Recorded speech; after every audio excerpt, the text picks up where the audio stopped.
Welcome to the Run for God Run Club, where you will find God in a runner's space. Welcome to the Run for God Run Club. This is your one stop each week to be motivated and inspired to get off the couch and onto the running trail, where you can in turn inspire others to do the same. Let's learn, laugh, and leap into running together, giving God the glory for what we are able to do in His name. Amen. I am your running host, Dean Thompson. Today on the Run for God podcast, we're going to share a neat story about apples that I think you'll like. And then we're going to share a harrowing experience that was almost the end of me. Are you intrigued yet? And we'll talk about how I made it through it. To help make sense of it all, here is Run for God founder, Mitchell Hollis. Thanks for having me, Dean. You're a little tongue twisted this morning. I know. Hey, so today my worlds are colliding. Yeah. So we're doing this podcast, but at the same time, 20 feet above us, they are re-roofing our offices here. So if you hear banging and hammering, it's going to be hard for me to concentrate, because it's hard for me to concentrate when it's dead quiet anyway. So if you hear hammering and banging, just know somebody's not trying to break in and get us. They're simply putting a new roof on above us. So we're going to roll with it. Yeah. So we've got construction and running. So yeah. In essence, my two worlds are colliding. It's all good. And they're working fast, too. They are. Man, these guys goodness. are very fast. Choo. Well, this past weekend, Lane and Landon just knocked it out of the park on a triathlon, didn't they? They did. That was a lot of fun. Holly and I, we kind of had a flashback because, they both grew up doing the Iron Kids thing. And we would travel to these races, and both of them were racing. And we were up at the crack of dawn. I mean, before the crack of dawn, the twilight hours, to get up and go to the race site. Well, we haven't done that in a few years. Lane has been racing, these bigger races all over the country. So, and Landon hasn't been racing. Well, 2 weeks ago, Lane decided he was going to do a race here in Chattanooga, a pretty big race, an Olympic distance race, and they also have a sprint. Well, 2 weeks ago, Landon decided, after not having been in the water or on a bike for almost 3 years, that he's going to do the sprint. And so I see your note here, last minute Landon. That is so true. I mean, he decided to run a marathon the night before the marathon. Yeah. And having never run over 12 miles. And he decided he was going to do this race. And, we thought, all right, that's typical Landon. Yeah. So we show up on race morning and we find out that it's the Tennessee State High School Championship triathlon. And I thought, well, he's going to get dusted, because there's some pretty fast guys here. He winds up winning his age group. And just a crazy time. Lane wound up winning the Olympic distance race, set up a pretty commanding course record, which was awesome to see. Yeah. But that morning, our alarm clocks went off at 3:45, and Holly and I looked at each other and this brings back some memories here of getting up for these early races. And it was a lot of fun. It was a great race, great day. Yeah. Well, and as a running guy, I was really proud that they both had the fastest running splits. Lane the 10K, Landon the 5K. I didn't even notice that. Yeah, they had the fastest running splits in the race. Out. Yeah, of course. Yeah, 100%. So, I don't think Lane's run was quite where he wanted it to be, but I mean, for where he's been the past year and a half, he's kind of had a rough year and a half, and he's on his way back now after an injury and some other things. And well, that's his first 10K at the end of a triathlon too. Yeah. So, from what I understand, it was pretty even paced. Yeah. He was suffering though. I don't know if you talked to him much, but yeah, that he came out of transition. He came off the bike and starting the run, and he was all smiles. Yeah. I mean, that was good to see. Yeah. But the Hawkins, Angie, and Patrick were there watching, and I think one of them said he was smiling, and I said, "Just wait." Yeah.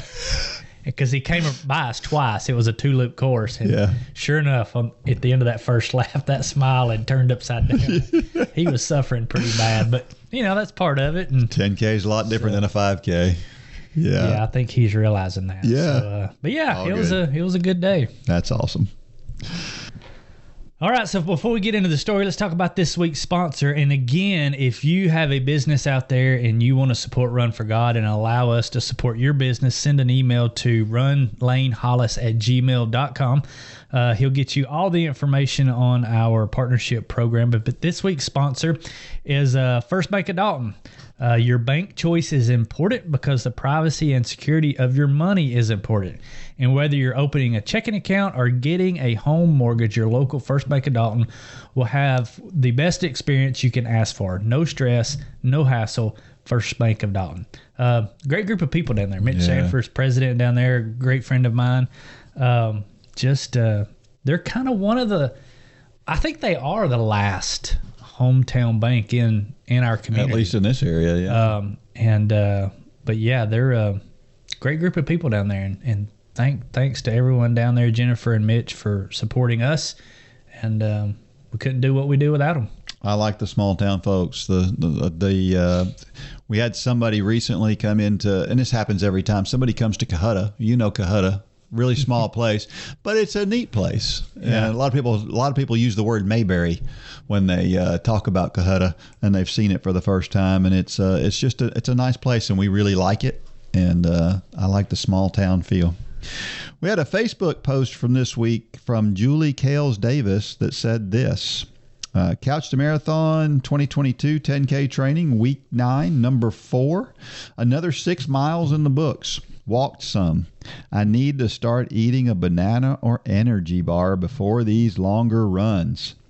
And praying I can acclimate to the heat soon. I'm hydrating as I always drink lots of water. I'm getting better at having a good attitude for my workouts, which is honestly driving the physical part. Believe in yourself. Knowledge is good, but belief has power. Do you know of God, or do you believe in God? There's a big difference between the two. Let's keep going and pushing ourselves and lean on God to take us to the finish line. Psalm 59:16. You are my strength. I sing praise to you. You, God, are my fortress, my God on which I rely. You know, it's just... it's awesome to see people connecting these dots. Yeah. We call it the intersection of faith and endurance. And that's exactly what Julie's talking about here. When things get hard, that's when that enduring kicks in. Mm-hmm. And it's so cool to see people paralleling that with their faith life, with their fitness life. And that's that's at the end of the day, that's why this ministry works, is because it is so similar. The principles we learn in the sport are the same principles that we can use in our faith, and vice versa. And it's so cool to see posts like this where it's like it clicks. Yeah, and it's interesting too to see the process and how the process works.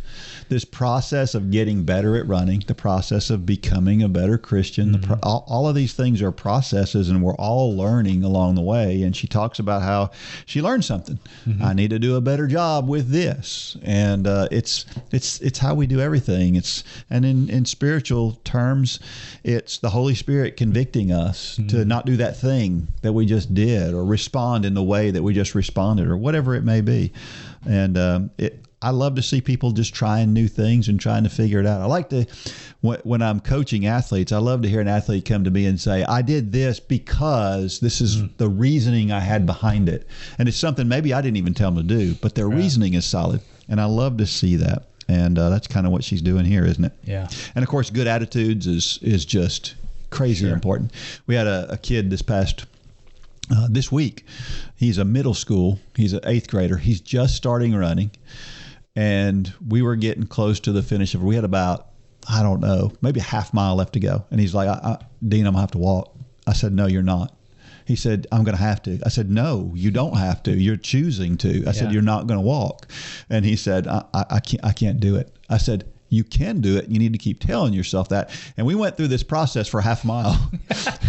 Before you know you're at the finish line. And of course, Jack Gallagly was with me, and I'm forgetting who else was with us, running with us, but they were all doing the same thing, telling him, you can do it, you can do it. And sure enough, we got to the end of that run, and he did it. And we can do so much more than we think we can. And a lot of times it lies in our positive attitudes. And I guess you saying that makes me think of this, but that's why the community around you is so important. Yeah. You know, if he would have been by himself, I have no question he would have walked. 100%. No question. Yep. And that's why this group is so important. But it's, you know, we always talk about the group and the encouragement and how great this group is because of that. But we also have to look at the reverse side. We have to do what that young man did, and we have to voice it. When we're struggling, we need to come to everybody and say, hey, I'm struggling. That's a good point. And that's when you engage everybody. But, you know, the evil one out there, that's his number one goal is to keep us silent because we fail in silence. But many times when we put it out there, hey, I'm struggling, you're going to have the people, the other runners. If he would have never said anything and just backed off and started walking, he would have walked. Yep. But because he kind of voiced it and let everybody know, hey, I'm struggling, the whole team came around him. And that's exactly what happens in Run Club. Yeah. That's a pretty awesome analogy. Yep. We had a trivia question for last week, and it was this. There is a race in Morocco that they call the toughest race in the world. What is it called, and why is it so tough? You didn't know the answer to this one, did you? No. Marathon des Sables, I guess is how you would say it. It takes place in southern Morocco. It is in the Sahara Desert. That doesn't sound fun. Yeah, but you can't help but think about the Death Valley race, right? Sure. When you think about this one, that's the first thing that came up to my mind. They said that the temperature can get as high as over 120 degrees there in that part of the Sahara Desert, and the distance of this race is roughly about the distance of 6 marathons, and it takes place over 6 days. And so it's a stage race. If you don't know what a stage race is, that's a race where you run a prescribed distance every day. And that distance apparently changes from day to day. Because I think the longest one is like almost 50 miles stage. So there's some shorter stages as well. But it takes place over these 6 days. And, was there a movie made about this race or a documentary? It may be. This may be, now that you mention Running it. the Sahara? It may be. Yeah. It may be the story of the guy we're going to talk about here in just a second. Yeah. Yeah, I've seen that documentary. Yeah. Run the Sahara, I think it's called. Huh. Well, this race started in 1986. You'll notice a theme here. A lot of the races that we've talked about, a lot of these trivia questions come back to races that started in the 80s. That's when things were pumping up. There's over 1,000 participants most years these days. But there was the one interesting story from way back in 1994. And you have to understand, in 1994, this was a different race than it is today. 1984 or 94? 1994. Oh, okay. It was a different race in 94 than it is today, because back then they had 80 participants. And, now there's over 1,000. So there's all sorts of support. There's helicopters flying around. There's all sorts of stuff these days. Back then it was just good luck, So I found this article it's abc.net.au. I want to give credit to whoever wrote it. I'm not sure exactly what that was because the site just said news. That's all it said at the top. So I'm not sure what this came from. But that was the web address. So here's what they wrote. To understand the intensity of the Marathon des Sables, we need to look at the numbers. A 6-day race winding 251 kilometers through the Sahara Desert with a midday sun that can push temperatures as high as 50 degrees Celsius. We talked about how much that is.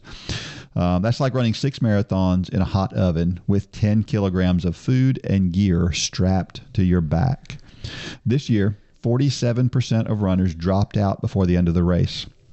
For those who do stumble across the finish line, blistered, dehydrated, and sometimes hallucinating, they can proudly say they completed one of the toughest endurance races in the world.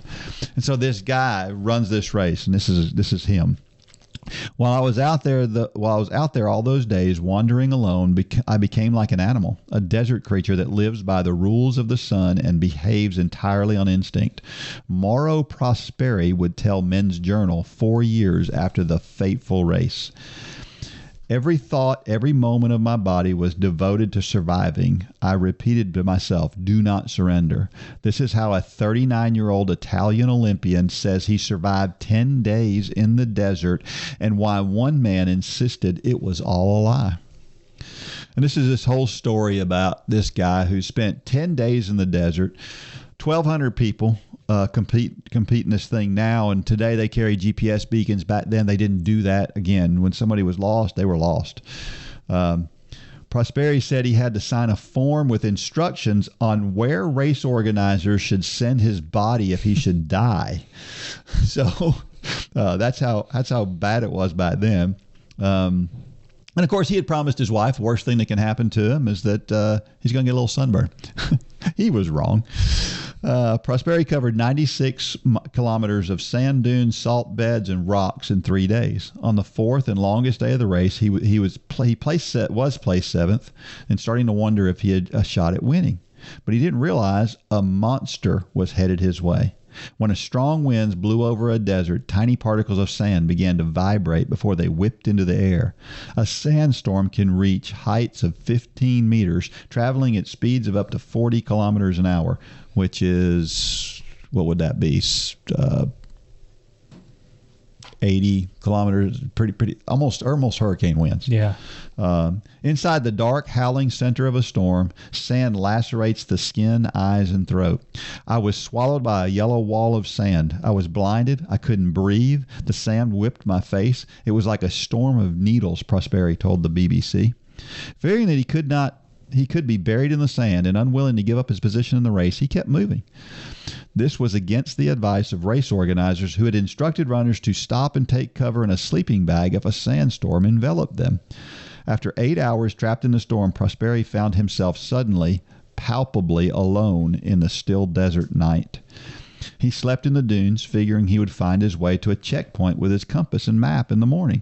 However, when he woke up, the storm had transformed the landscape into something unrecognizable.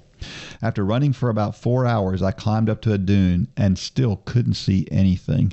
That's when I knew I had a big problem. So he failed to show up for a checkpoint the next morning. So race organizers, they start looking for him. They went out there in Land Rovers. They sent a helicopter out there. The military joined the hunt.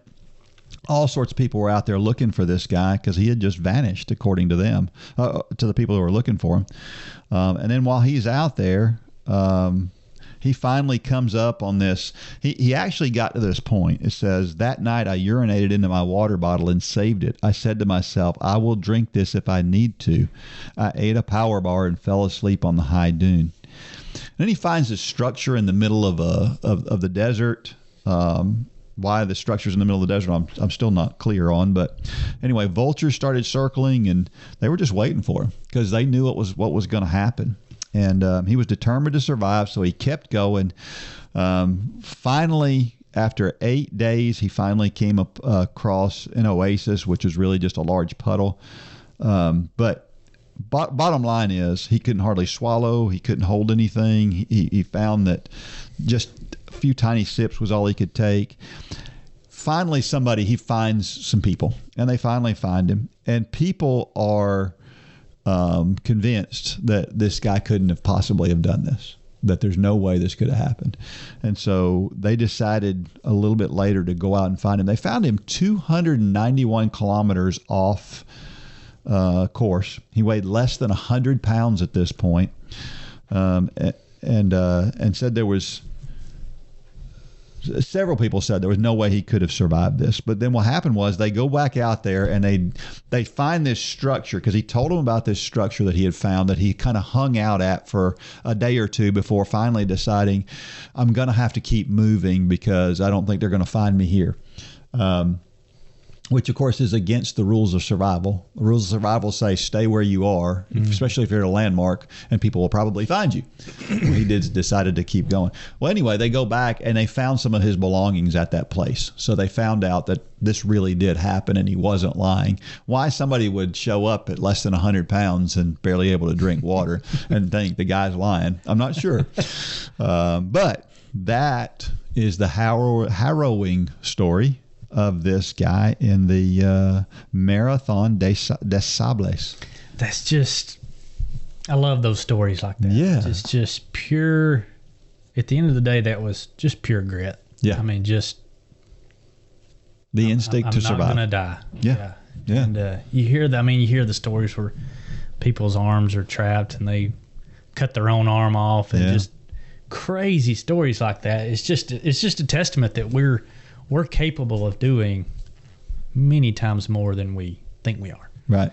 And it's a lesson that we can apply to just that hard run this afternoon, and it's hot and you're sweating and you're thirsty. And you're thinking, I'm going to die. Think about this guy. Yeah. You're not going to die.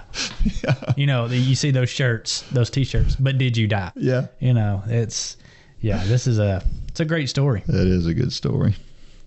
Well, all right. It's about time for 10K time, isn't it? This Saturday. Yeah. Absolutely. The Hawkins fundraiser 10K down in Cartersville, Georgia. Again, you can sign up for it and come and join us in Cartersville. You can join us virtually. It is 100% free, although we are asking, or Patrick and Angie are asking for donations and people to set up a donation page.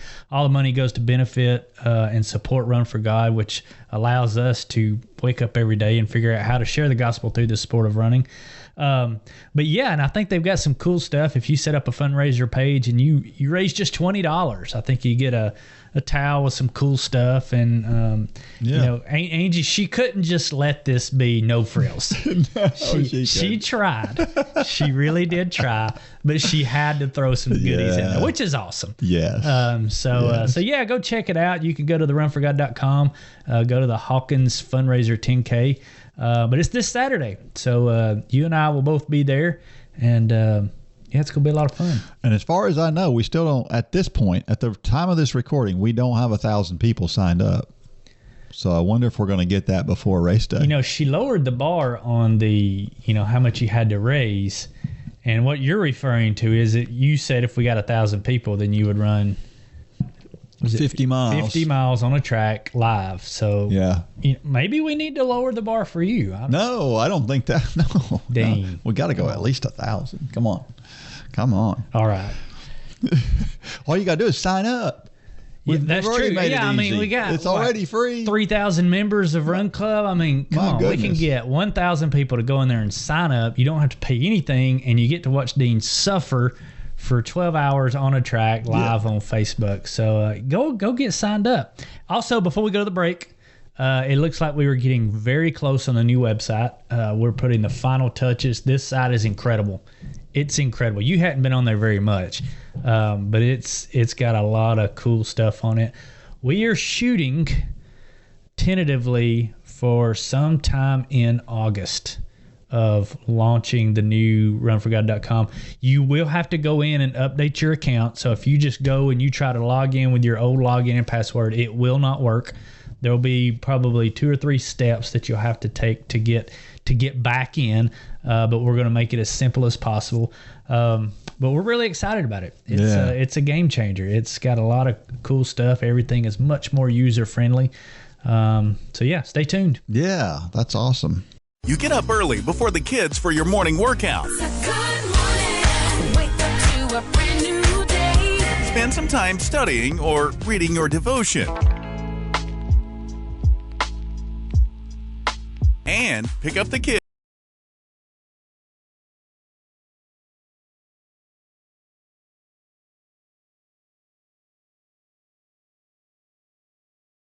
JRadio.com and download the app in your app store. J Radio, music for every moment.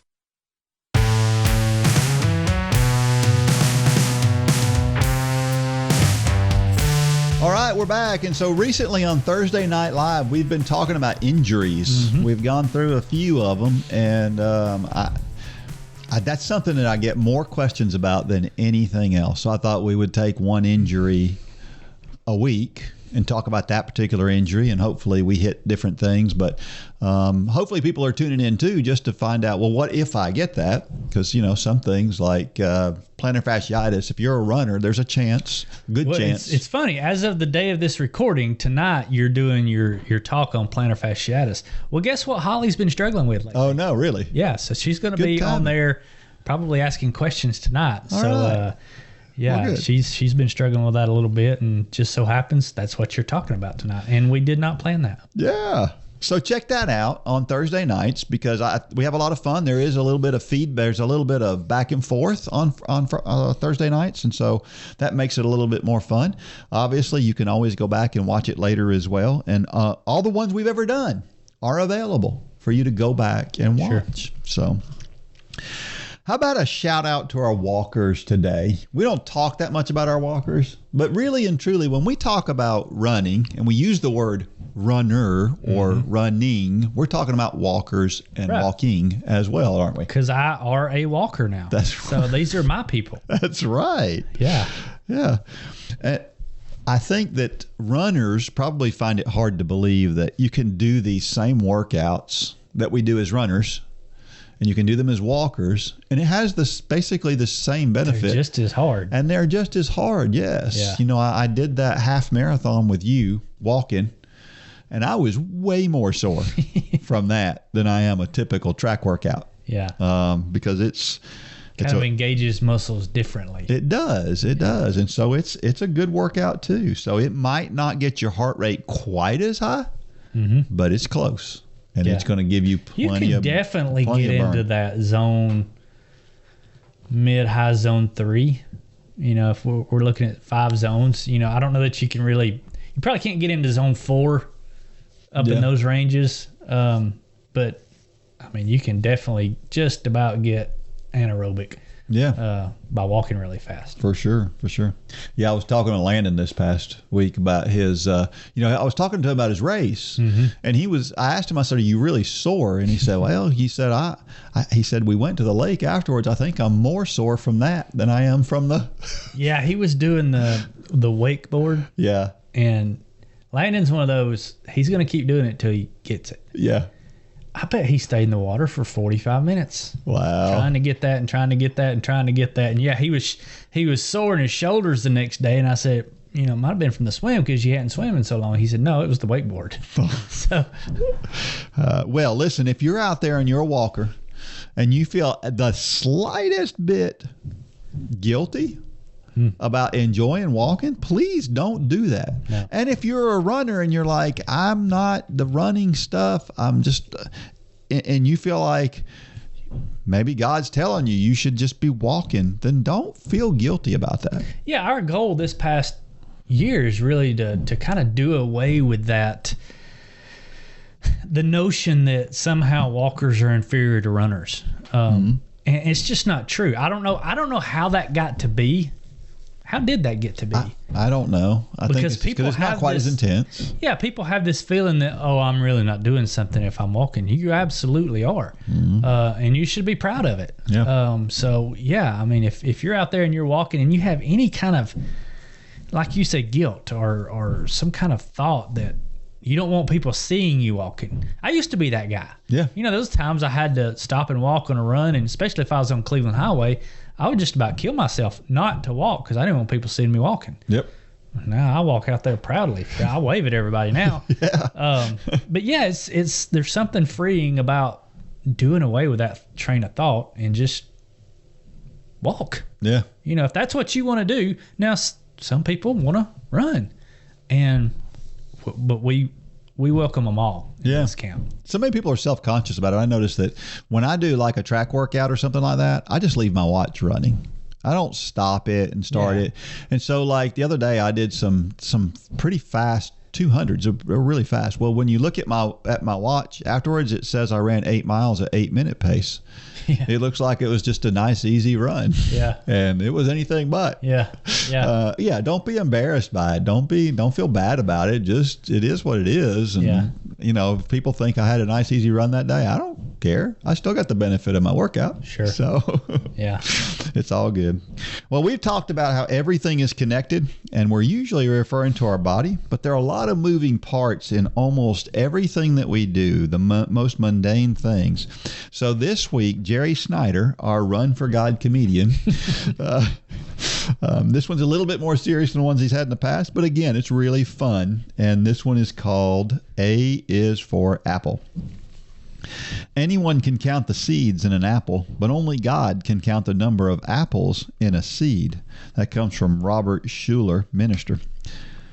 Please peel me an apple, Grandma.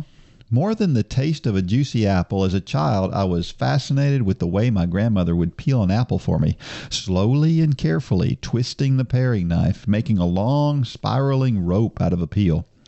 Most of the time, what followed this ritual was the adage, "An apple a day keeps the doctor away," a quote I later learned that came from Benjamin Franklin. The Big Apple is a nickname for New York City. How it got that name goes back to the 1920s. A sports writer named John Fitzgerald started using the phrase to point out the prizes, or as he called them, the Big Apples, won at racetracks. But it wasn't until 1971 that New York City officially made the Big Apple its nickname. The Big Apple is home to the largest marathon race in the world. It hosts over 50,000 runners, just a few more than the 127 that ran back in 1970 when the race started. 2 million people line the streets to watch the race with runners from 140 countries. The best news is the athletes participating help raise $45 million for charity. Lucy Larcom, a teacher and poet, had some interesting thoughts about apples. She said, "If an apple blossom or a ripe apple could tell its own story, it would still be more than its own. The story of the sunshine that smiled upon it, the winds that whispered to it, the birds that sang around it, of the storms that visited it, and the motherly tree that held it and fed it until its petals were unfolded and its form developed." What Lucy is saying here about apples reminds me of how many people it takes to get me and you across the finish line of a marathon race. Let's start with your feet. To run your best, you're going to need a good pair of shoes. Someone had to make those shoes. Someone else had to supply the materials they're made of. Next, those shoes had to be shipped to the store so a friendly clerk could help you get a good fit. Don't forget the socks. And you're going to need running shorts, a shirt, a jacket, hat. Someone had to make and ship those to the store as well. Most likely you have a coach with a running plan. It's always fun to run with a buddy or two. How about all the friends, family, and spectators cheering you on? Someone had to organize the race. Volunteers had to keep you supplied with water. Just like that apple Lucy is talking about, there are a lot of people to thank for your success in crossing that finish line. Jerry always has such a good perspective on things. Yeah, he does. That's a great story. Yeah, it does. And it takes so many moving parts to do everything. Even just when we take one step, there are literally thousands of things that happen in one step, right? So those muscles have to activate, and you've got all these little motor units in your muscles, and so many of them are activating while others are resting, and this goes back and forth. And that's happening with one step. And then, of course, it takes many, many steps to make a mile or to make a 5K or a marathon. So it's thousands more, and you multiply all of those thousands of steps into thousands of things that's happening in each step, and it's really amazing how intricate It makes something you wonder can be. how many pieces of information transpires in your body without you even knowing it on a daily basis. Yeah. It's amazing. It really is. I mean, it really is when you really start looking at it like that we do all these things and we don't even think about it. It just happens. And it's like that for everything we do. And we're talking about running a race here, but when we eat, Right. when we take a shower, whatever we do, it's really complicated. And I think it's an interesting thought. I can't believe that I didn't come up with this thought and idea for writing this story. Jerry's just smarter than you, Dean. I guess so. Galatians 5:22 and 23. But the fruit of the Spirit is love, joy, peace, patience, kindness, goodness, faithfulness, gentleness, self-control. Against such thing there is no law. You know, every time I hear this verse, I always have to back up to verse 19. And so I'm going to read verse 19 because it's the contrast of the fruit of the Spirit. So verse 19 says, "And now the works of the flesh are evident, which are adultery, fornication, uncleanness, lewdness, idolatry, sorcery, hatred, contentions, jealousy, outbursts of wrath, selfish ambition, dissensions, heresies, envy, murder, drunkenness, rivalries, and the like." So it's two opposing things. It's the flesh or the fruit, and we all live there. But one thing that I think is interesting is it really comes down to, what is at the core of who you are? Is it flesh, or or is it fruit?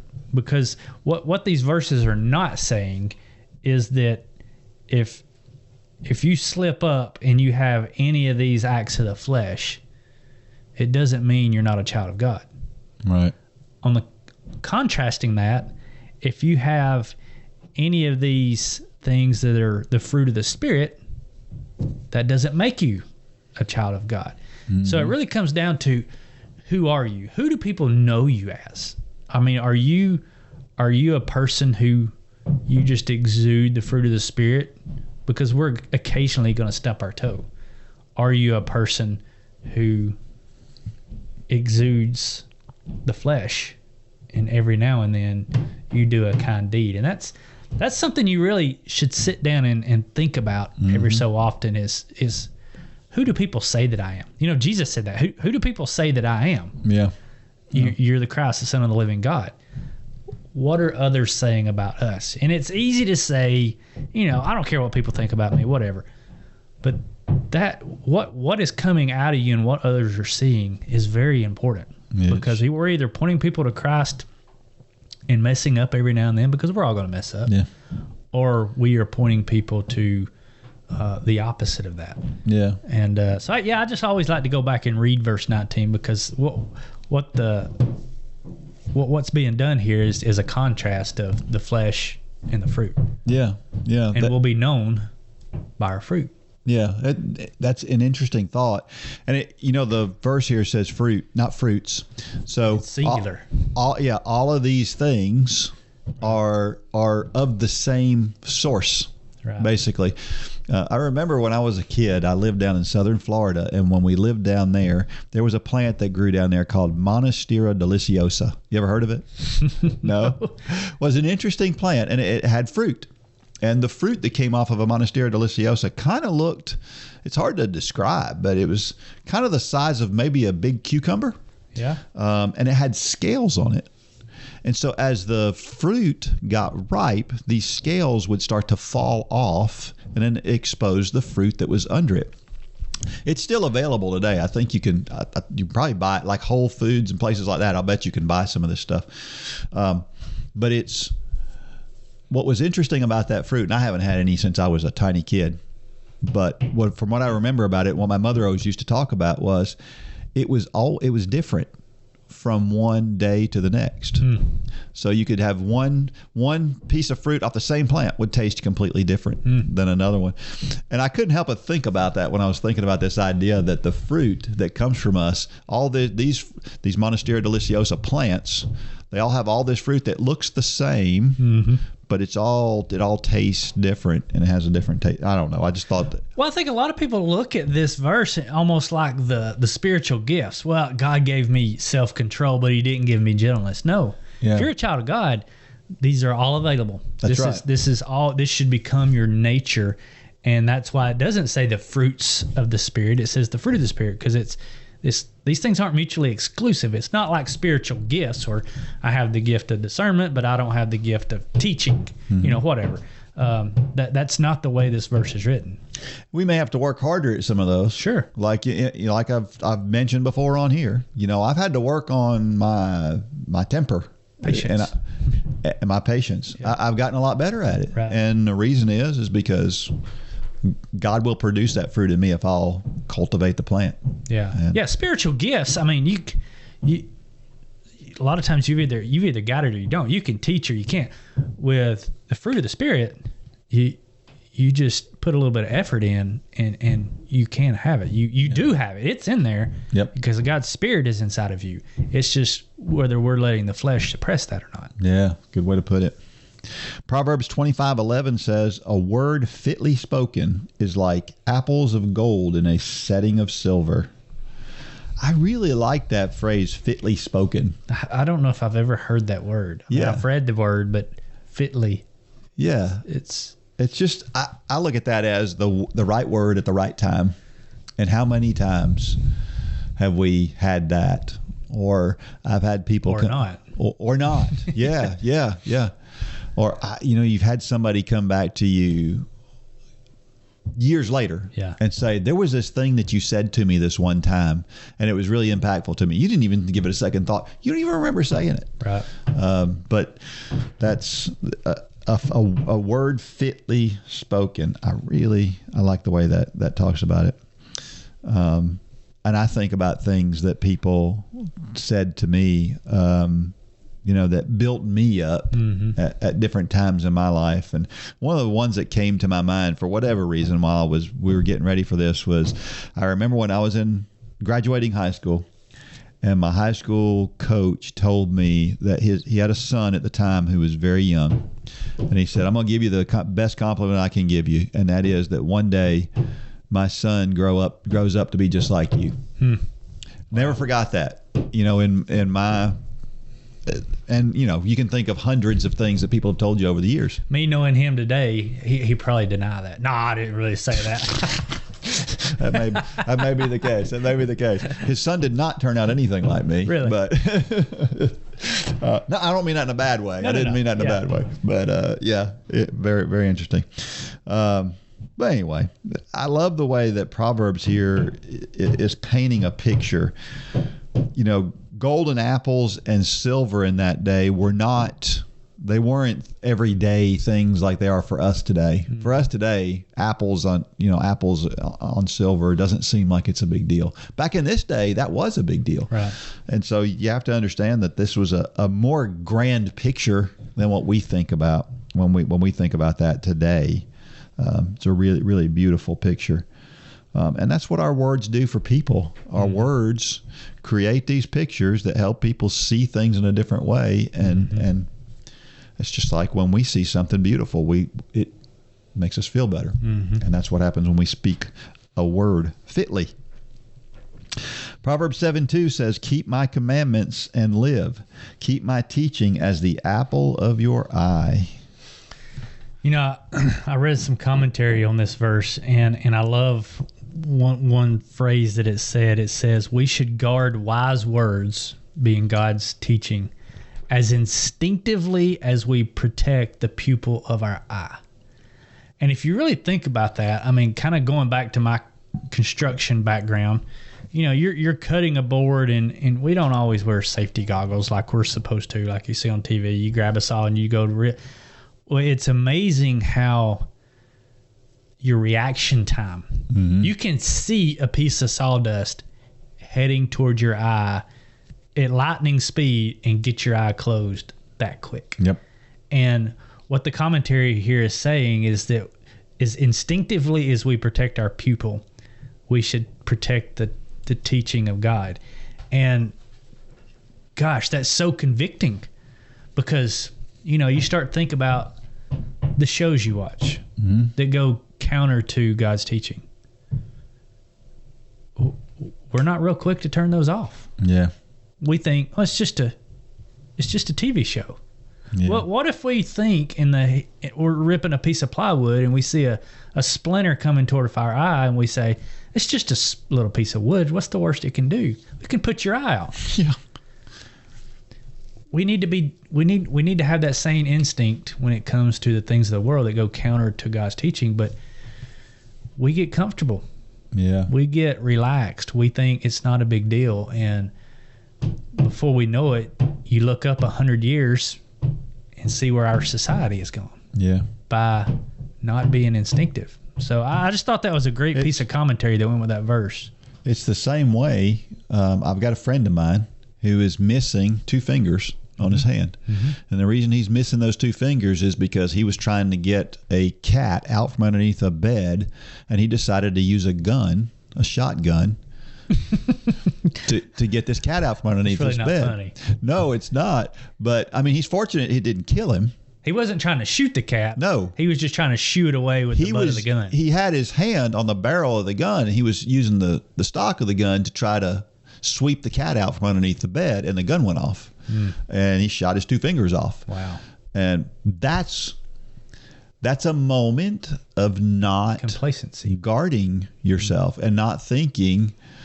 At the very minimum, checking to see if the thing's loaded. But, at the maximum, don't do that to start with. And But that's what we do. We've all seen people that are missing a finger because of a table saw accident. You know, whenever I turn my table saw on, I think about those people. You know what I mean? Yeah. And I'm so careful around my table saw. And actually, one time with my table saw, I got a little nick, and it was just a tiny, tiny little nick. It was no big deal. But it showed me just how quickly and easily, and that's the way it is with everything that we do. When we let up, all we got to do is not be thinking about it, and the next thing we know, we've cut a finger off. Well, kind of going back to where we are, looking up 100 years and seeing where we are as a society by not. We went to a movie this past week. Me and Holly and Lane and Landon, we went to watch a movie in the theater, and there was a preview came on before the movie. You know how they show the previews for all the upcoming movies. We were probably, Holly and I were probably, besides Lane and Landon, we were probably the youngest people in the theater. It was the movie Elvis. I'll say what it was. So most of the generation in there, it was older people. We were young for that crowd. And Dean, the preview for a movie came on. I was horrified. I was horrified by what I was seeing on the screen. I was uncomfortable. I was thinking the whole time, I should have not brought my kids here. I mean, my kids are 16 and 19 now.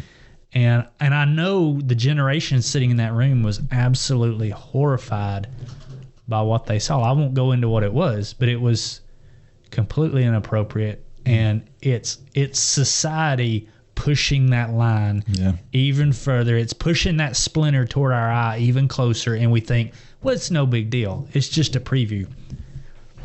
We've got to start fighting back at this stuff. We do. And I was so upset because I didn't know what to do. You know, I almost got up and just said, we're out of here. But it wasn't the movie. It was the preview for some other movie. And that's where we're headed. Is just the world slips this stuff in wherever it can get in. And we've got to guard our eyes, God's word, and we've got to take it serious. Yeah, and it has to be a biblical thing. It has to be, in other words, the things that we've got to guard against. The Bible tells us all of the things that we should be guarding against. And a lot of times we look at the biblical things and we think, well, that's kind of old-fashioned. You know, times are different now, and they're not different. Well, I had a conversation with my two boys that night. I said, guys, you saw that preview. I said, I hope that does and will always horrify you as much as it did me, because we can't let that become common. That should always shock us, and it should always, because I there was a part of me that kind of felt comfortable because I had that consternation. I had that sense of, which the furthest thing from peace.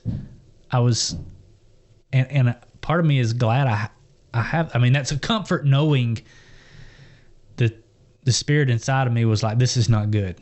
And we don't need to forget. We don't need to try to suppress that. Because many times when we get in uncomfortable situations, what do we want to do? We want to try to figure out a way to make it comfortable. We don't need to ever let those things become the things that go counter to God's word. We don't ever need to let those things get comfortable in our lives. Yeah, that's a good way to put it.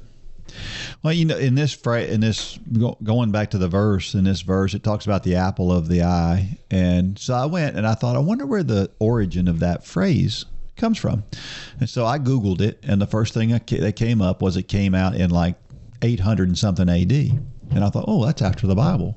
Well, this says it in the Bible. And so I thought, well, that's weird, I guess. But it's translation, and translations were since then. Even in the New King James Version, I went and looked where it was there. But the New King James Version was written in the 1600s, rather the original King James Version. But I looked at it, and I realized that from everything that I can gather, this phrase was in the Bible. Apple of my eye was in the Bible. It's where it originated from, but this secular source didn't want to recognize that. In my estimation, I may be wrong. Maybe I'm being overly critical of the world in general. But it seems to me that it looks like this phrase originated actually in the book of Psalms, not in this particular verse, but in a different, different verse. And, but that wasn't acknowledged.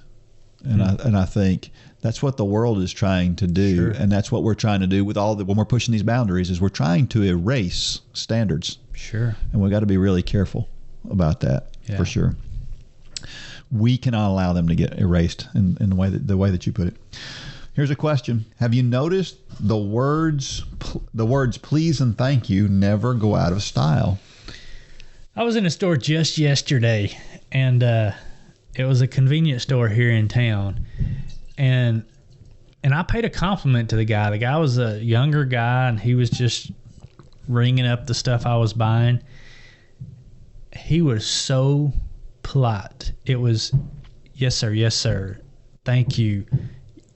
You know, all the things that you just don't hear anymore. And you know, we really work on our kids to yes sir, no sir, yes ma'am, no ma'am, please, thank you. But yeah, I mean, that is kind of, it doesn't go out of style, but it's kind of faded away in our society. And so when you hear it, it's like, wow, I was very impressed by this young man. And that's what young people today don't understand is, if you just do those things, that's going to put you head and shoulders above anybody in job interviews and things like that. Is common courtesy is fleeting in our society. And if you just have it, you stand out. It's noticeable when you make that your regular practice, for sure. Yeah, I remember back when I was young, this is more customer service than please and thank you, but if you went to McDonald's was famous for it, right? McDonald's was notorious for, they're the fast food people. At that time, there weren't that many fast food restaurants around, and but if they ever took longer than just a few minutes to get your food ready, they would give you a free apple pie. That was the thing that McDonald's always did, was here's an apple pie for your trouble. And nowadays, people don't even say I'm sorry for your wait. You could wait 15 minutes for your food that should have been there in 3, under normal circumstances. Sure. And I understand that things happen, and I realize that people are shorthanded, especially in this day and time. I'm not saying that it's terrible for somebody to, but the idea that you just take people's 15 minutes for granted is also bad. And I think that's a thing that customer service has really waned. I mean, customer service, and that's what you're talking about, is customer service with this kid that you're yeah, I mean, about. it's the idea that what we as believers need to think about is it's that kind of stuff that it shines Christ. Yes. In many ways. You know, what was this young man I talked to yesterday, was he a Christian? I don't know. But I could see Christ in him through the kindness and the respect. That does not make him a Christian, but I could see the characteristics coming through him. When you're ugly and vile and you don't care, you know, my wife, she's tired of hearing me say this. I'd say nobody cares nowadays. You know, there's garbage on the road, just people don't care. You know, Landon is doing this. He's got little wood chips. He does woodworking and stuff. And one thing I've really been working on him is, if you think for a second, if you even think that something is wrong, redo it. It'll take longer. It'll cost more, but in the long run, people will recognize you as being quality, because that is something that it's how fast, how cheap can you get it done nowadays? And there are still many, many people out there who they want quality, and it goes to your character. Yeah. When it's hard to show somebody Christ when you just haphazardly do your job. Yeah. I mean, this is a discussion in the Bible. It's a discussion in scriptures that whatever you do it for the glory of God. Well, haphazardly doing your job is not glorifying God. Throwing trash out on the road is not glorifying God.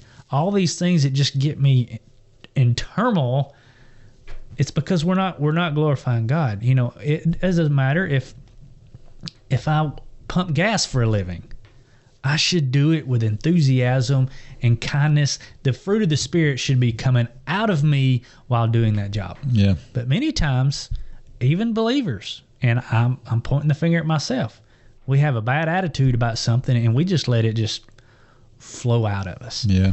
And we start getting back to the first verse in Galatians where we're getting into the flesh. Yeah. And we got to stay away from that. For sure.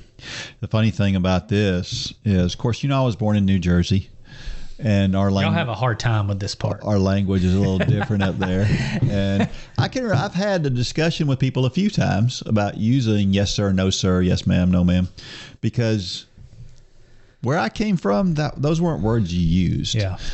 But you don't necessarily have to use those words to be respectful to people. It's attitude. It's attitude. Yeah. Yeah. And so, like I would see my friends would say yes sir, no sir to their father. And I was like, that's weird.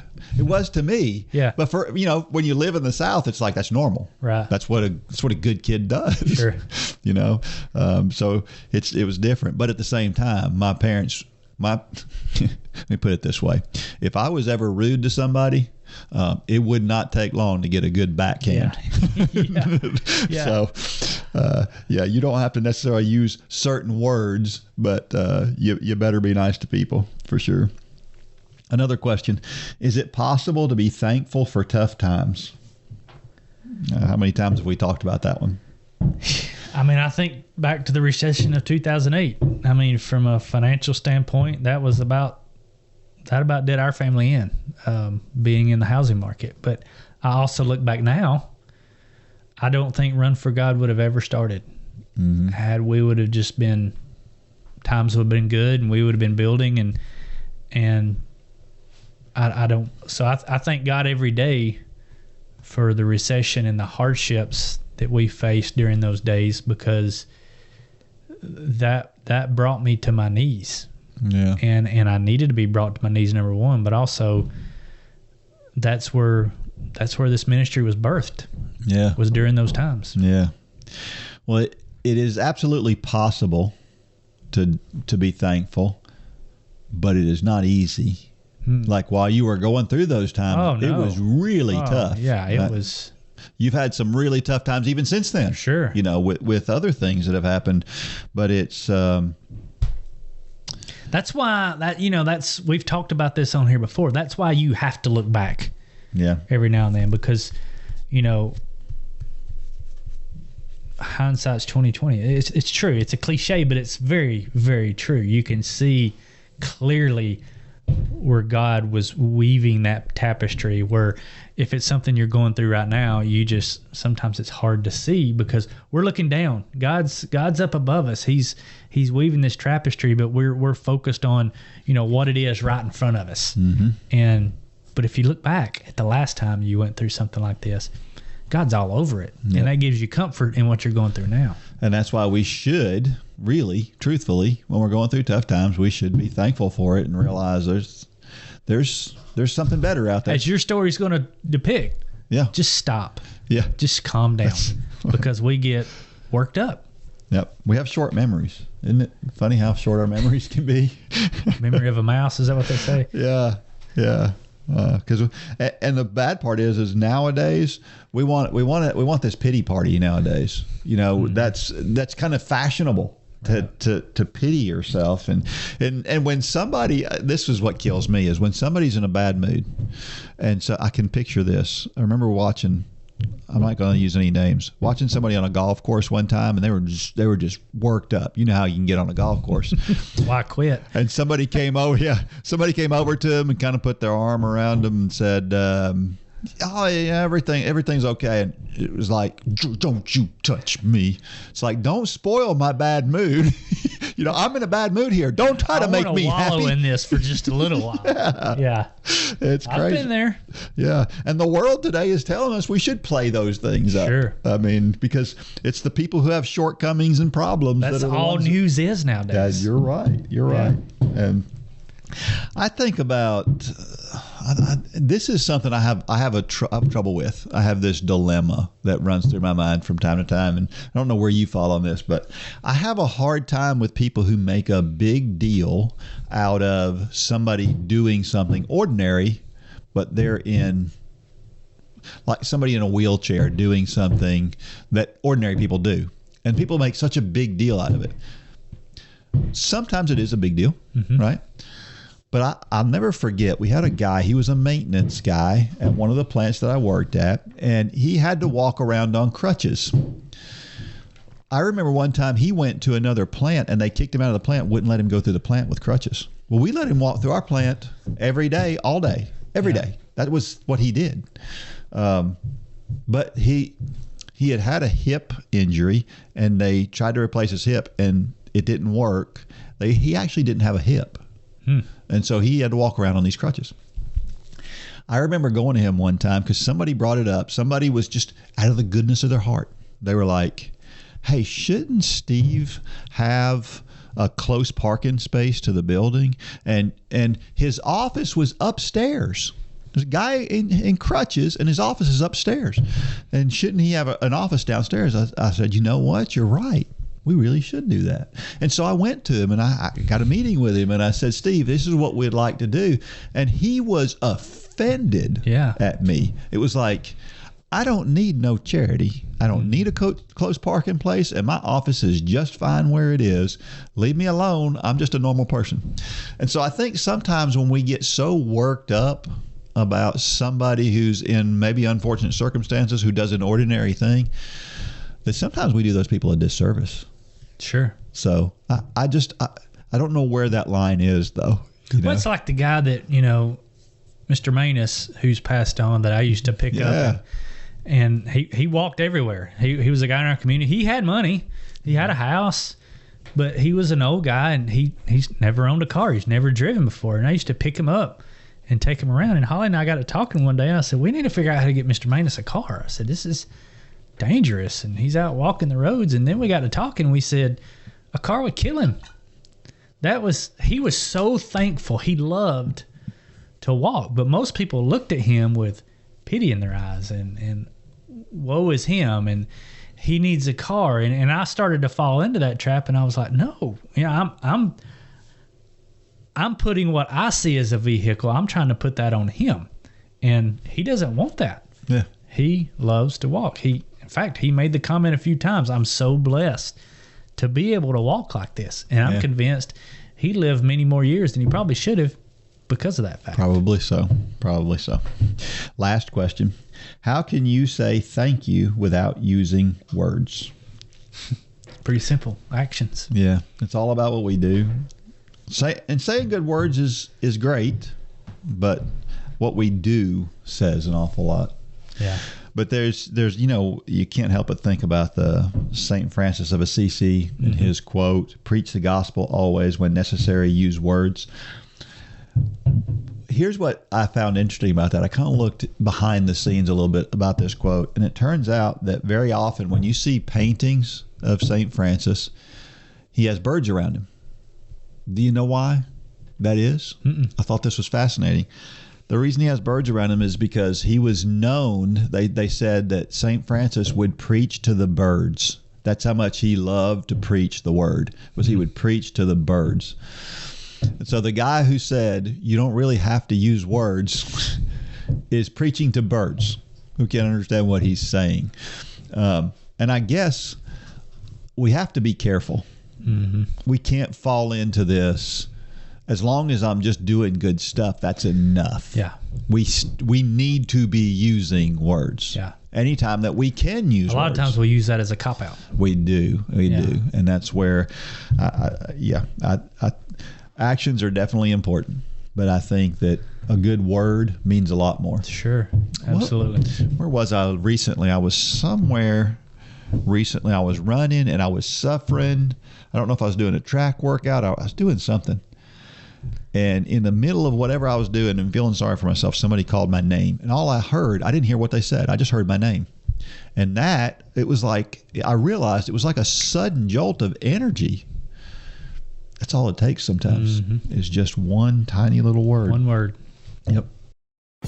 While you are working hard to keep your body in shape physically, the music you listen to while you run can help keep you in shape spiritually. We have partnered with J Radio to put together a group of running playlists by Mitchell, Lane, Holly, me, and others that you hear on the Run Club podcast. Plus, you can listen to a playlist put together by members of Run Club just like you. Check out the whole station of Run for God playlists now at jradio.com and in the J Radio app.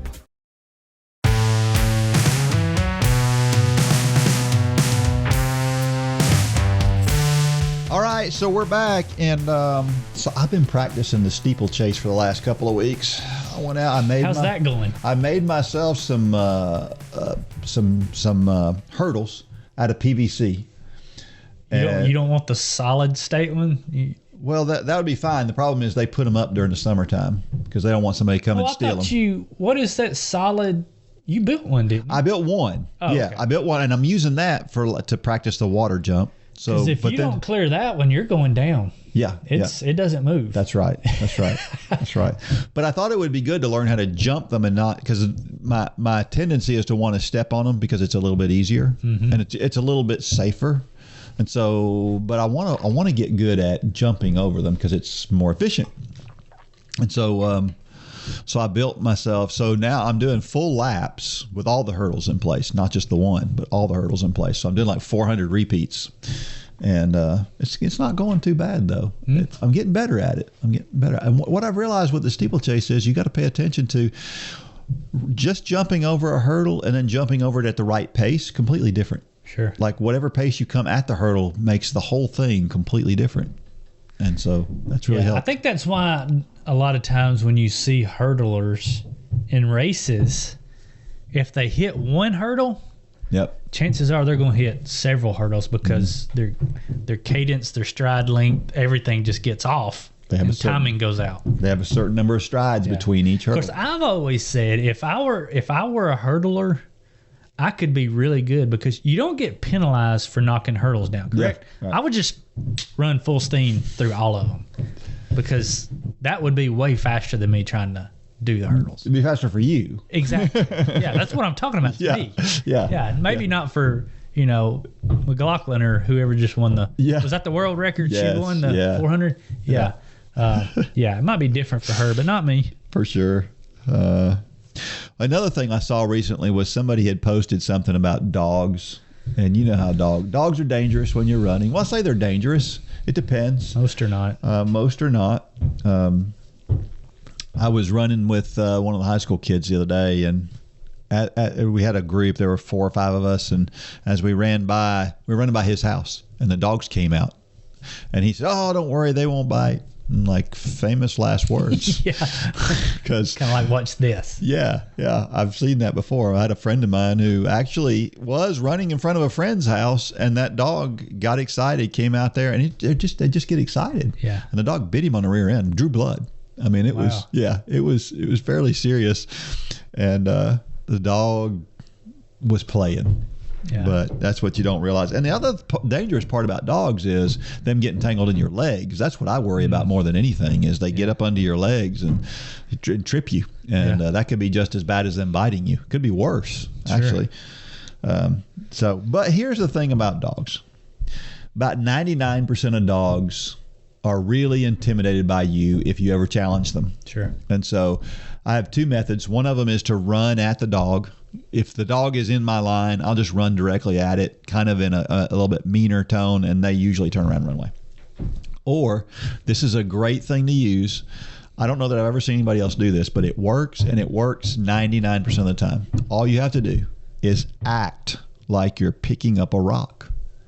You don't even have to pick one up. You just have to bend over and act like you're picking up a rock off the ground, and and rear back like you're gonna throw the imaginary rock that you have in your hand, and a dog will take off and run the other way. See, I've always done something different, and I've even got there's a German Shepherd just right down the road here that used to get me pretty riled up. I mean, he was mean looking, but one day I just stopped and I started whistling at him like I wanted to pet him. And all of a sudden that tail starts wagging. Yeah. And he comes running up to me and let me pet him. So I guess that could go bad because he could have not started wagging his tail and like, oh yeah, it's on.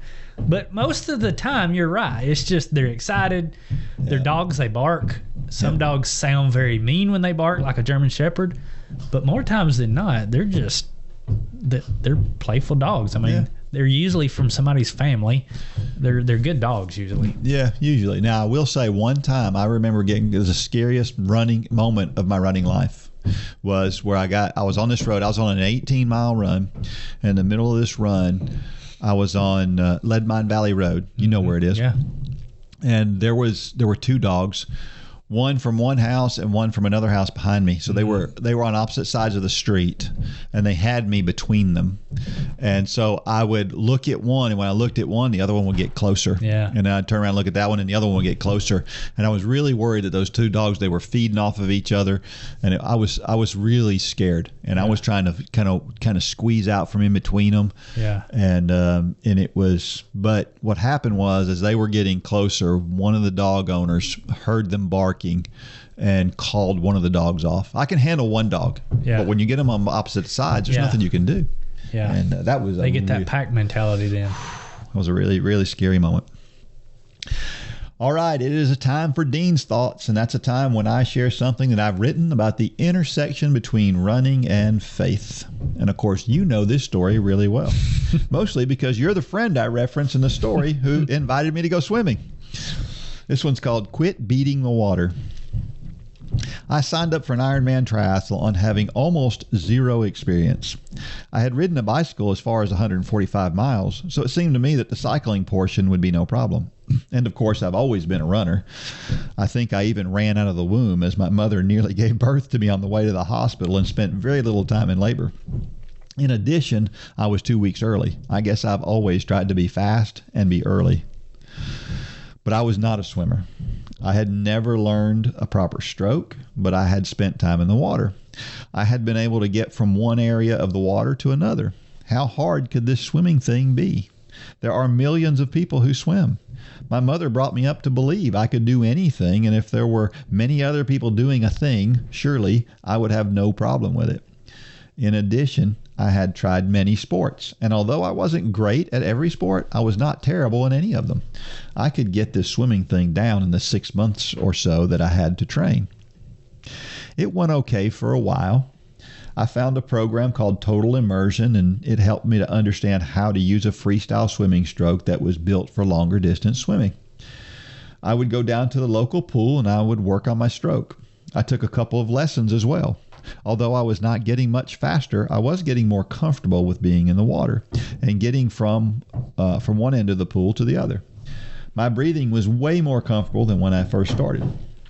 I didn't really like swimming, but all I had to do was build up to a point that I could swim 2.4 miles.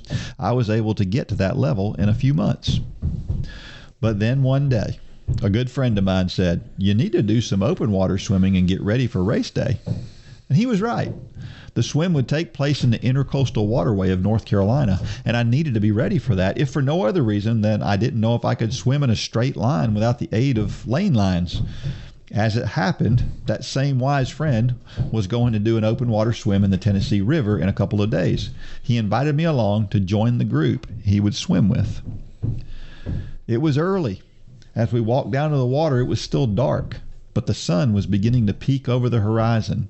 As we approached the water, I realized that I had not given what I was about to do much thought. I laid down my towel, shed my shoes and shirt, and followed the other 4 or 5 swimmers into the water. As I pushed away from the bank, it dawned on me that I couldn't just stop and stand up as I had been able to do while I was in the swimming pool. That thought unnerved me a bit, but I didn't panic. I started swimming. We were swimming against the current, which added another layer of complexity. I was a very slow swimmer. What if I couldn't swim fast enough to overcome the current? I was following others and I wanted to keep up with them. I kept stroking, but I felt like it was much more difficult than the pool had been. So I started swimming harder. I needed to keep up with the others. I had run and biked in groups, and I was never the guy that slowed the group down. I didn't want to be that guy on that day either, so I swam a little harder. Suddenly, everything became overwhelming to me. I felt like I was barely moving, if at all. I felt like I was one bad stroke away from drowning, and I was 50 yards from the bank and couldn't touch the bottom of the river. I began to panic, and I started stroking even faster. Within seconds, I decided I can't do this. I was going to have to turn around and get back to the shore, and I was going to have to give up this idea of swimming in the triathlon. It was over. Then my friend and the coach who was leading the group with me saw me struggling. As I stopped and was now just treading water, if it was possible, my eyes were open wider than my goggles. It was crystal clear to them that I was panicking. And they did the best thing they could have done. They told me to calm down. They didn't start swimming towards me to rescue me. They didn't tell me to start swimming back to the shore. They just said, calm down, slow your stroke, and relax. You're just beating the water to death. I had a choice in that moment. I could give up on the swim and try again later, or I could do what they suggested. I chose to force myself to calm down and take slower, longer strokes, and I worked really hard to relax. It worked. Although swimming against the current was still pretty difficult, I did it. We swam about a half mile against the current and then turned around and swam back after resting a bit on the bank. It was a day that changed everything. As it turned out, that advice to do some open water swimming was absolutely critical. If I had gone to the race without practicing, I would never have finished the swim. I did finish that 2.4 mile swim through the Intercoastal Waterway, but only after learning to calm down and relax. So what does swimming have to do with running? And what is my point to telling this embarrassing story? It is this. If you're struggling, quit beating the water, relax, and calm down. When the run gets hard, calm down and relax. When you get anxious about, anything, calm down and relax. Quit beating the water. Are you anxious about doing intervals? Just calm down and don't beat the water. Are you worried about that first 5K, 10K, half marathon, or marathon? Just calm down and don't beat the water. Or maybe you're anxious about a relationship. We can get worked up and beat the water mercilessly in that case too. Relax, calm down, quit beating the water.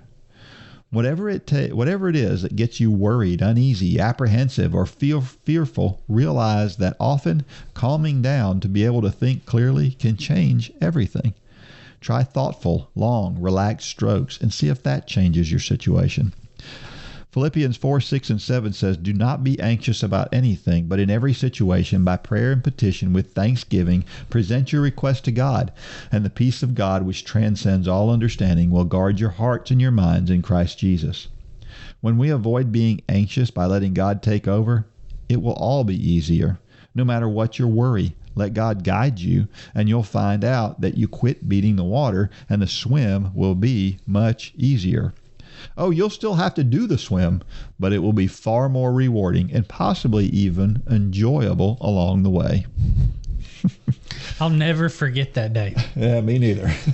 And you talked about your eyes being as big as goggles. It was so clear. I mean, you were probably, 5 foot from me, and it was still dark, basically. I mean, it was, and I'll never forget seeing the whites of your eyes. It was funny. Yeah. It wasn't for you in the moment, but it was. But it is now. Yeah, it is. Yeah. I'm still a bad swimmer. Yeah. I never did get good at swimming. Yeah. But I learned how to do okay with it. Yeah. We got a lot of run club people like that, right? Sure. That they're probably never going to be great runners. Right. But they can still do it. Sure. And a lot of it has to do with just relaxing, calming down, and just doing it instead of worrying and getting anxious about it, which is basically what happened there. It was like I said, I didn't want to be the guy that slowed everybody down. I didn't want to.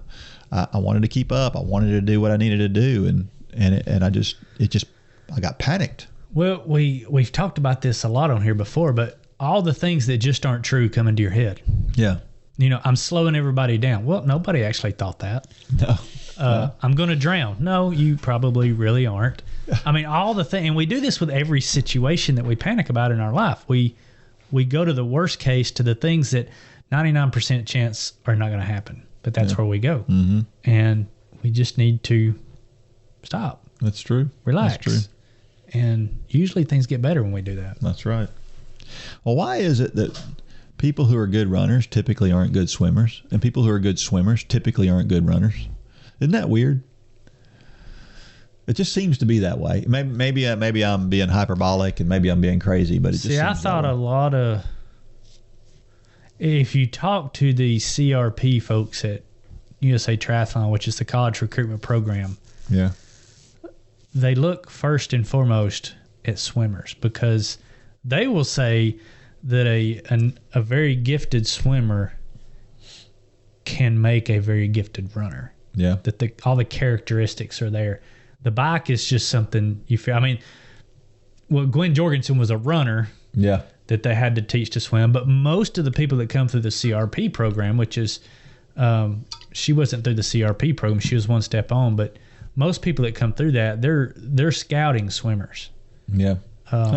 And I know a lot of the guys that Lane runs around with who are coming through the CRP program now have a swimming background. Yeah. And maybe they run cross country, but their strength is really swimming. And from what I understand, you can work with that. Yeah. You can teach the other. It's just like you. You're a great runner, but it's hard to teach a runner to swim, but it's easy to teach a swimmer to run, if that makes sense. It does make sense because swimming is so different than running. Swimming is more like golf than it is running. Yeah. It's all technique. It's coordination. And I mean, a lot of great runners are just not coordinated naturally. Thanks. I wasn't pointing my finger, but you owned it. But yeah, I mean, I don't know. I think it holds some truth that a good runner can come out of a great swimmer. Yeah. This idea of relaxing, I know that when you run with somebody else, some people don't ever want to run by themselves because it feels so hard to run by themselves and it feels easier to run with people. This is really why. It's because when you run with somebody, you tend to relax. Well, you remember, I know you remember this, but when Landon and Andrew, one of the guys on our cross country team, both of them, their breathing would get out of hand. They couldn't even hold a slow pace on some of our runs. But we learned if we put them together, then they got to talking. And they would run faster and their breathing would be just fine because they weren't thinking about it. Yeah. A lot of our problems many times in harder efforts is we just think too much. We just need to turn the brain off and just run. And that's a lot of times when you get with somebody and you get to talking, you look down and your pace is faster. Yeah, I know I used to do it with a buddy on the bike. We would go out, training for an Ironman, and we would say, we're not going to go over 19 miles an hour or whatever the pace was that we were trying to hit. But we would get beside each other on the bike and we would get to talking and we'd look down and we were doing 21. Yeah. And it's because you relax and performance really increases in so many senses when you just relax. Yeah. Well, I had an athlete just this morning doing a workout and she's trying to do a tempo run. She did an easy run yesterday faster than her tempo run today. Because yesterday she had music in her ears. All in her head. Yeah, it's all in her head. Yeah. And you know exactly who I'm talking about. I don't even have to tell you who it is. I saw her doing her easy run yesterday morning. Yeah. And she was running a pretty good clip down Cleveland Highway. Yeah. Yeah, I saw her. Yeah. Yeah. Anyway, being anxious and worry, I know we don't like to talk about this, but that's a sin. Mm-hmm. The Bible commands us not to. Yeah. Bible's pretty clear about it. And we have this really hard time with deciding between worry and being concerned. Mm-hmm. They're not the same thing, but we treat them like they are the same thing. Well, and I can't remember the preacher's name. I've said it on here before, but there's a pastor that comes to our church sometimes, and he makes the comment that stress equals selfishness. And it's the idea that when we stress, we're taking it all on ourselves because we think it's too big for God. Yeah. So we want to hold on to it. And that's just selfish. It's the audacity of us to say, God, this is too big for you. But when we stress, really that's what we're saying. Yeah, that's right. On a spiritual level, that's what we're saying. And we know nothing's too big. Sure. As a mom, I want to make sure we choose a cereal that's not entirely derived from sugar. Their car seats have to be nationally CPS certified, and their first car has to have every possible safety feature known to man. I just want to do my best to make sure that they're safe. One thing I don't have to worry about is the content they hear on J Radio. Not only do they love the music, but I know it's only going to be a positive message that I would approve of. Now, if I could just figure out how to get my youngest from sticking everything up his nose. Sign up at jradio.com and download the new J Radio app in your app store.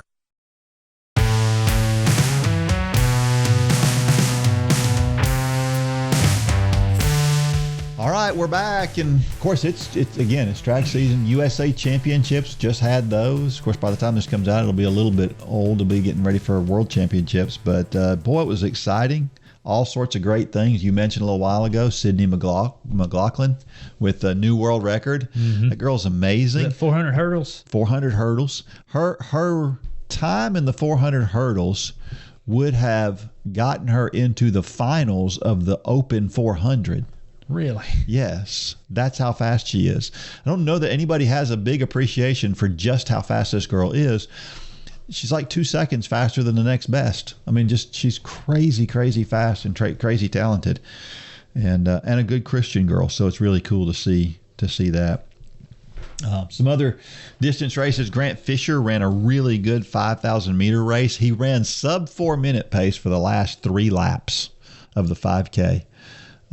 Just absolutely hammered everybody into submission 3 laps out. And it was really impressive to watch. And it was a pretty hot day. He set the record. I think they ran 13:03. And set the record for the USA Championships on a day where it was like mid-80s. Wow. And, I mean, just incredible. And, of course, he blew it last month in the 10K. Everybody thought he was going to win the 10K. Mm-hmm. And then he comes back and just and crushes it. So... Then the women's 5K was crazy. The winning time was like 15:49, which I know sounds really fast to people who don't follow this, but what is the world record for women's 5K? It's like 14:10. Really? So it was very slow. Yeah, it's crazy. But they went out. It was hot. About halfway through, they just decided it was super hot, and they just all nobody wanted to take the lead, and so it just came down to a big kick at the end. And but it made it an interesting race. I enjoy races like that. I don't care about the time.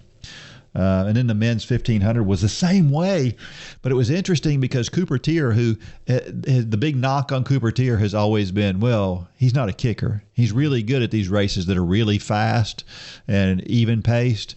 And this was not one of those races. And he came back and won it anyway. He was 6th with 300 meters to go and wound up winning. Wow. So, that was a fun race to watch. And then I think Mo, we've talked about her on here before. She came back, and you just assume a thing's going to crush everybody in the 800 meters. Well, with 50 meters left to go, she was second. Ajay Wilson passed her with 50 meters to go, and then I think she just dug a little deeper and wound up winning. But they ran pretty fast times. It's going to be interesting to see if both of them can medal at World Championships. I think they've got a chance. And Ajay's been around for a very long time. She's in her 30s now. She's been on the top of the 800 meter list for years.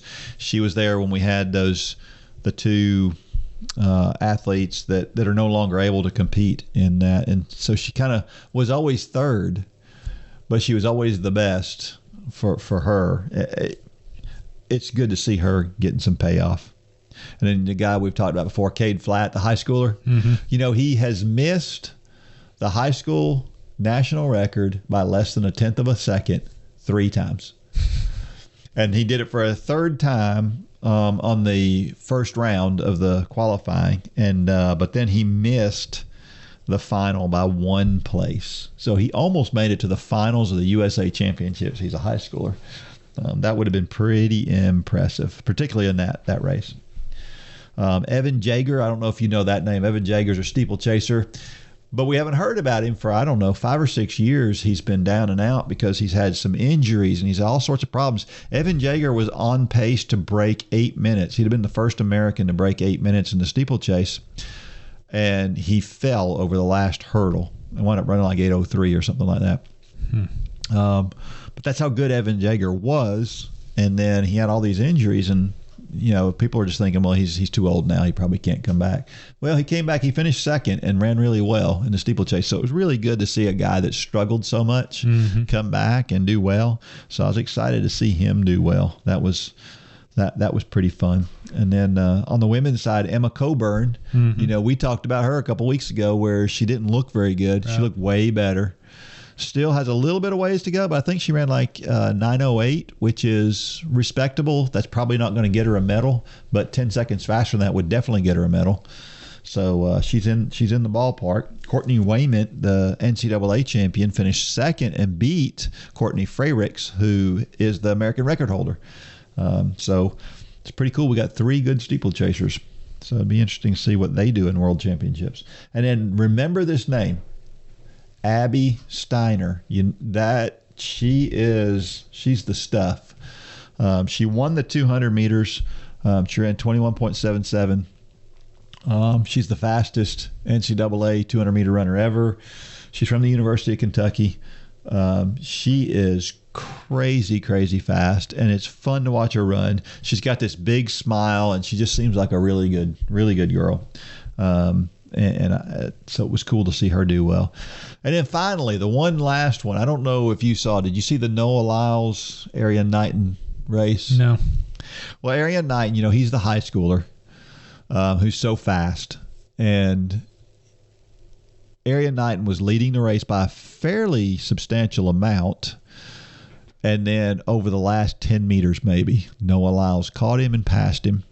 And as Noah Lyles went across the line, he pointed across Arian Knighton's chest.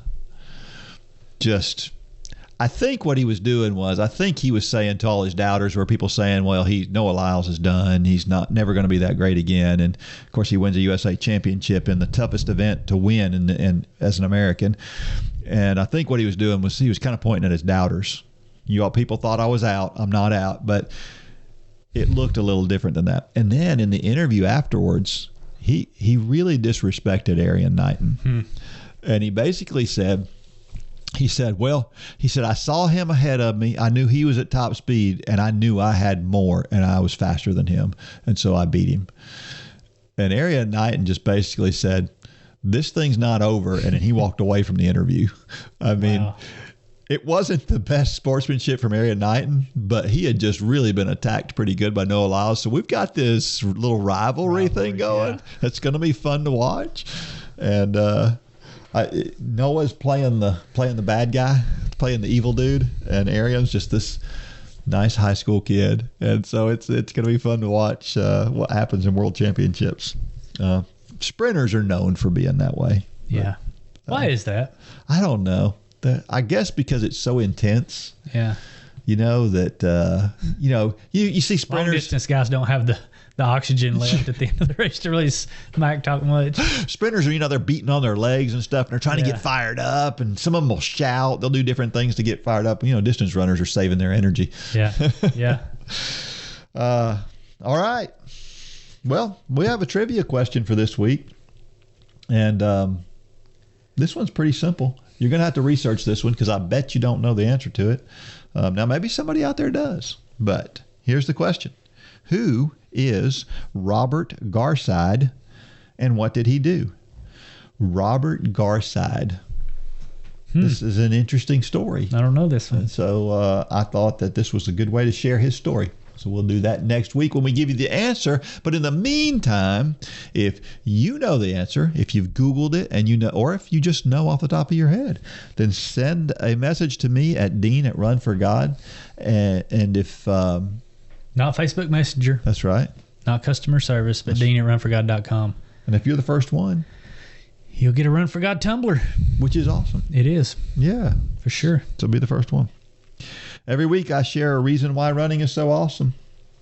And this is the reason this week. This one might be a stretch. Just a little. It helps us tell time. I know that's a heck of a statement, but hear me out. Runners are just obsessed with time. I mean, think about it. We're all looking at the clock all the time. We track everything. We track every workout. What would we be without Strava? We have to track all these numbers. We just look at the clock more often than most people do. Let me ask you a question, because I know I have, and I have a suspicion that you have as well. Have you ever been going out to do a run, and not only did you go back to get your watch, maybe you drove somewhere to do a run, and you got back in the car and went home because you didn't have your watch? No. I have. No. I have. I purposely turn I'm one of those that says if it's not on Garmin, it didn't happen. Yeah. So I don't know why. I'm just weird like that. I've went to like Edwards Park for a run, and I didn't have my watch, and I come back home. I still did the run or the walk, but I had to have my watch on. Well, I wear my watch 24 hours a day. See, and I don't. And if You've got if you're watching, if you're watching YouTube, you can see that it looks like I have my watch on when I don't have my watch on. Right. So I never forget my watch. Yeah. But I do purposefully go out and run without my watch, probably on an average once a week. Yeah. Because it helps me just take it easy. Yeah. I don't care what pace I run if I'm not recording it. But if I'm recording it, and I know people are going to see it on, I don't know. There's just that side of you. You got the whole Strava side to yours. I'm not on Strava. So. Yeah. So I don't know, and it shouldn't bother me, and it really doesn't. I mean, there's a lot of really, really slow runs on there where I'm running with somebody else or whatever, but I don't know. It helps me relax a little bit more. Back to the story. It helps me relax a little bit more when I turn my watch off. So anyway, when somebody says I'll be there in 20 minutes and you're a runner, you look for them to be there in 20 minutes. That's not because I'm a runner. Not 25 minutes. But what I'm saying is we know what 20 minutes is. Right. Yeah. Because we know what 20 minutes is. We have a very good reference. Yes, we do. Frame of reference for time. Yeah. So that's why I say, I don't know. Maybe that's going outside the realm. No, I think it's inside the realm. Yeah. All right. Our motivational thought of the week. Since we had a singer's quote last week, let's keep that going for one more week. This one comes from Alicia Keys. I'm all about breaking mental boundaries, and training for a marathon falls right into the Jedi mind training I need. That's a good one. I like that. I never thought about it being Jedi mind training. But I think of Jedi mind tricks. I've never heard Jedi mind training. Yeah. My kids used to say I played Jedi mind tricks on them. Well, yeah, but you never saw Star Wars. I didn't, so I really don't know what that means. In Star Wars, I did see half of one Star Wars. Yeah. Don't forget that. That's right. Yeah. I just didn't like it, so I never watched it. It didn't have the half where Luke Skywalker was practicing with the little thing. See, I don't know who Luke Skywalker. I don't know which one he is. Oh my goodness. Golly. I know which one Darth Vader is, and that's about it. Huh? Yeah. Well, anyway, there's no doubt. I know that's heresy to a lot of people listening, but sorry, folks. Sorry. Yeah. He's got a lot of good qualities too, so don't hold that one against him. All right. Well, until next week, may God bless every step of every run. Go out there and shine your light. Good job, Dean.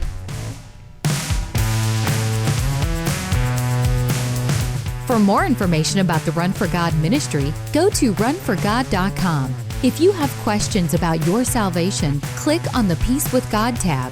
There's nothing more important. Thanks for joining us today.